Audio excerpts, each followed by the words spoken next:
News, सच जरूरी है। नमस्कार, MNS न्यूज लाइव में आप सभी का स्वागत है। मैं हूं आपके साथ अर्शी अंसारी। आइए देखते हैं देश और दुनिया की तमाम खबरें। 100 करोड़ तो छोड़िए, 1 रुपए के घोटाले का सबूत ईडी सीबीआई के पास नहीं, आप नेता आतिशी। उडुपी सीट पर टिकी सबकी निगाहें। तमिलनाडु के थिएटर से क्यों हटाई जा रही है द केरला स्टोरी। आइए देखते हैं खबरें विस्तार से। 100 करोड़ तो छोड़िए, 1 रुपए के घोटाले का सबूत ईडी सीबीआई के पास नहीं, आप नेता आतिशी। जी हाँ, दिल्ली सरकार में शिक्षा मंत्री आतिशी ने प्रेस कॉन्फ्रेंस करते हुए दिल्ली शराब घोटाले के आरोपों पर अपनी बात रखी है।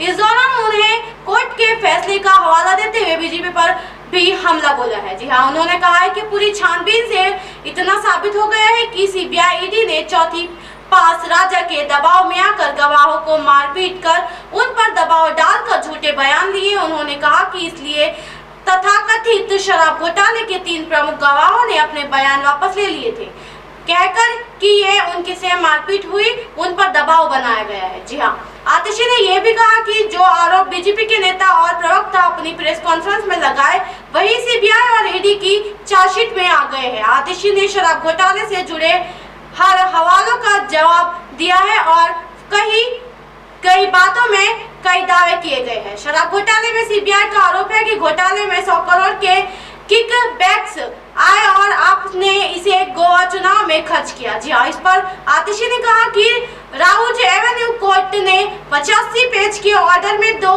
आरोपियों को जमानत दी और साफ कहा है कि ईडी सीबीआई के पास 100 करोड़ तो छोड़िए, 1 रुपए के घोटाले का सबूत तक नहीं है।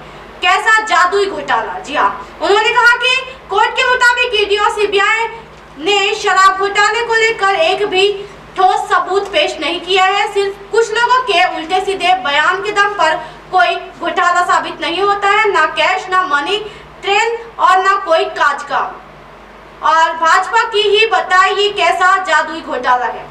आतिशी ने आगे कहा कि जब सीबीआई ईडी को 100 करोड़ के घोटाले का सबूत नहीं मिला तो आरोप पलटकर कहते हैं कि 30 करोड़ का घोटाला है।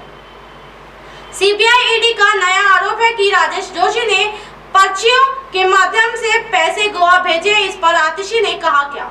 जी हाँ, कोर्ट पर्चियां ना पेपर ना डिजिटल फॉर्म में किसी आरोपी या गवाह के पास मिली है, यानी इसका भी कोई सबूत नहीं है। जी हाँ, उन्होंने आगे कहा है कि सीबीआई ईडी ने आपके साथ गोवा में काम करने वाले हर वेंडर पर छापा मारा। सैकड़ों अफसर महीनों तक लगे रहे, पूरी मेहनत मशक्कत करके पता चला कि पूरे गोवा चुनाव में आपने सिर्फ 19 लाख रुपए कैश में खर्च किया था।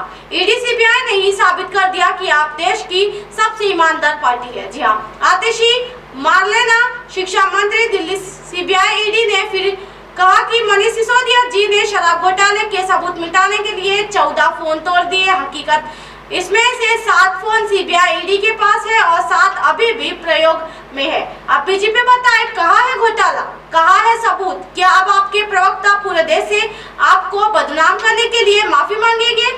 उडुपी सीट पर टिकी सबकी निगाहें। हिजाब विवाद में चर्चा में आए यशपाल सुरवना पर बीजेपी का बड़ा चुनावी दाव। जी हाँ, कर्नाटक विधानसभा चुनाव में सत्तारूढ़ भाजपा इस बार फूक फूक कर कदम रख रही है। हर सीट पर बेहद ही बारीकी के साथ चुनावी गुना भाग किया गया है। जी हाँ, इसके चलते पार्टी ने कई सीटिंग विधायकों के भी टिकट काटकर दूसरे मजबूत नेताओं को प्रत्याशी बनाया है। भाजपा ने उडुपी विधानसभा से 3 पर चुनाव जीत चुके सीटिंग विधायक से रघुपति भट्ट का टिकट काटकर यशपाल सुरवना को मौका दिया है। जी हाँ, यशपाल सुरवना पहली बार उस समय ज्यादा चर्चा में आए थे जब उन्होंने कर्नाटक में हिजाब विवाद के दौरान विवादित बयान दिया था और हिजाब पहनने की मांग करने वाले छात्राओं को आतंकवादी बोला था। इस सीट के चुनाव पर हर किसी की नजर टिकी हुई है। इस सीट पर 10 मई को चुनाव होने जा रहे हैं, जिसके परिणाम 13 मई को आएंगे। जी हाँ, बताते चले कि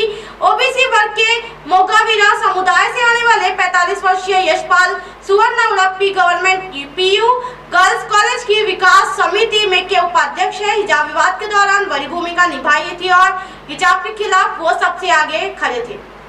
उन्होंने कोर्ट पहुंची 6 मुस्लिम छात्राओं को आतंकवादी तक कह डाला था। आज भी यशपाल सुवर्ण कहते हैं कि वो सभी भी अपने इस बयान पर कायम है, क्योंकि जो लोग देश के कानून का पालन नहीं करते वो सब देशद्रोही है। यशपाल सुवर्णा के पिता एक बैंकर थे। मछली पकड़ने का व्यवसाय शुरू करने के लिए उन्होंने अपनी नौकरी तक छोड़ दिया था। जी हाँ, भाजपा ने यशपाल सुवर्णा को मैदान में उतारा है। बीजेपी ने सिटिंग विधायक के रघुपति भट्ट को इस बार यहां से टिकट नहीं दी। यह वही JDS ने दक्षत आर शेट्टी, आम आदमी पार्टी में प्रभाकर पुजारी और कांग्रेस ने प्रसाद राज कंचन पर भरोसा जताया है। साल 2018 के चुनाव में भाजपा के रघुपति भट्ट को 84,946 मत प्राप्त हुए थे, जबकि उनके निकट प्रतिद्वंद कांग्रेस के प्रमोद माधवराज को दूसरे स्थान पर 72,902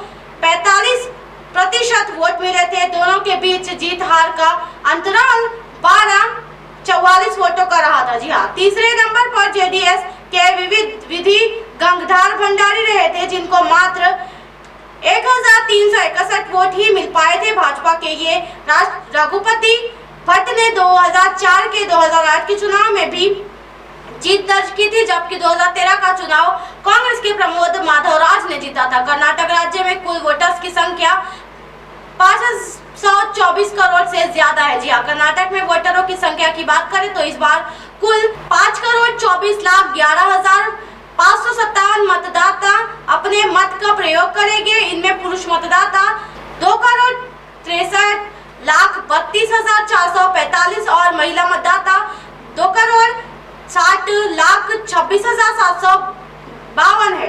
वही थर्ड जेंडर की संख्या 4,751, सर्विस वोटर 43,609, पहली बार वोट करने वाले 9,58,08,6 मतदाता और 80 की उम्र पर कर चुके कुल 12,15,142 मतदाता है। तमिलनाडु के थिएटर से क्यों हटाई जा रही है द केरला स्टोरी? जी हाँ, film the Kerala story release के पहले से ही विवादों में फंसी हुई है। बावजूद इसके फिल्म देश भर में रिलीज हुई, मगर रविवार को से तमिलनाडु के थिएटर ने इस फिल्म को अपने यहाँ दिखाना बंद कर दिया है। थिएटर एसोसिएशन का कहना है कि ये फैसला लॉ एंड ऑर्डर बनाए रखने के मकसद से लिया गया है।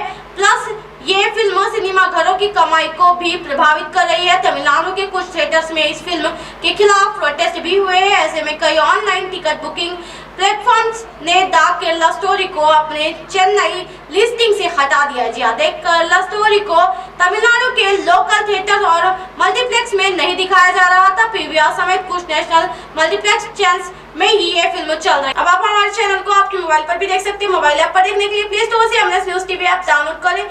इंस्टा, लिंक, ट्विटर, हाईकुक, फेसबुक और कई सोशल मीडिया के प्लेटफॉर्म पर हमारा चैनल उपलब्ध है। आप इसे यूट्यूब पर भी देख सकते हो। आप हमारे चैनल को लाइव भी देख सकते हो www.mnsnews.com पर। फिलहाल वक्त तो चले दर्शकों ब्रेक से लौटने के बाद देखिएगा देश और दुनिया की तमाम खबरें। बने रहिए एमएनएस न्यूज पर। नमस्कार।